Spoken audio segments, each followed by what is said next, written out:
And present your testimony. My name is Sarah Goldstein, and I work for a property management company that manages individual properties inside homeowners associations, just for the individual owners. And we have seen within the last 2 to 3 years a very troubling trend that payments of the homeowners' monthly assessments or fees are being paid, but they were not being credited. I should say they're being tendered. A check is tendered.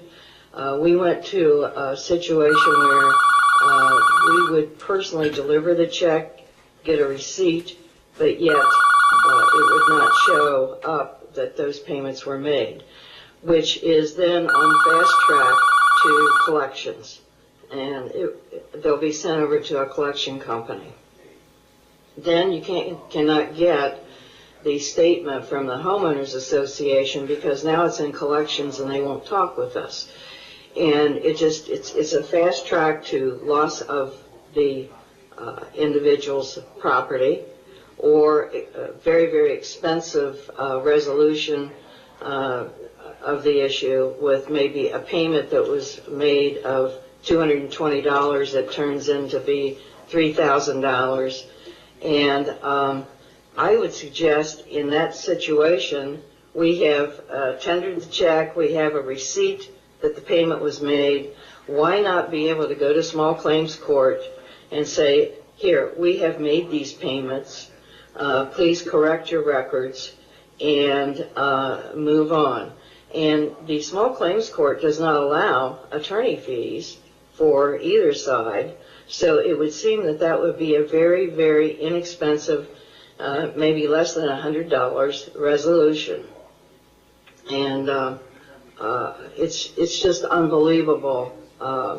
Right now we have a situation where the payments were made, it goes to a lockbox. The homeowners association refused to give us coupons to be attached with the check. It was on the check what the payment was for, what property, and instead they just don't credit it. Why not? The homeowners association management company should have the lockbox, or the bank send that check back to the homeowners association. If they're confused, the name of our company is on the check along with our phone number. They could call and it could all be resolved. Instead, it becomes a huge endeavor to go through collections. Who gets mad? The owner gets mad at us rather than the party that has caused the problem. And this is not just one thing. It's happened over and over. And we went through a complaint of all the supporting documentation submitted along with a complaint to the Division of Real Estate.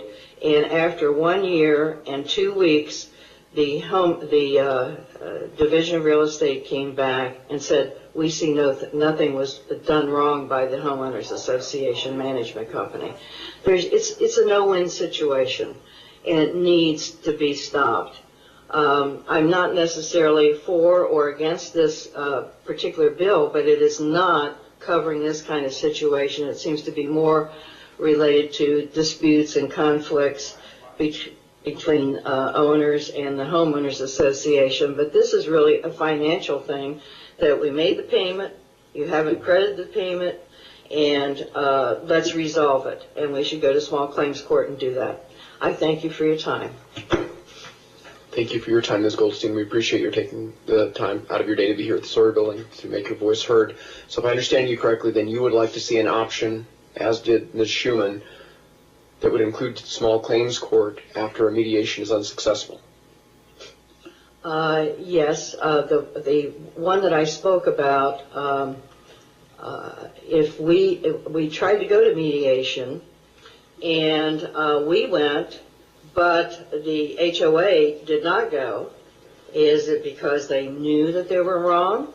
So then the next thing, Bruce Allett said we should file a complaint, and that complaint sat there for 1 year and 2 weeks with fees fines, all of those things continuing to pile up against this owner, and instead of maybe $300 or $400 being owed, it ended up he owed $7,000.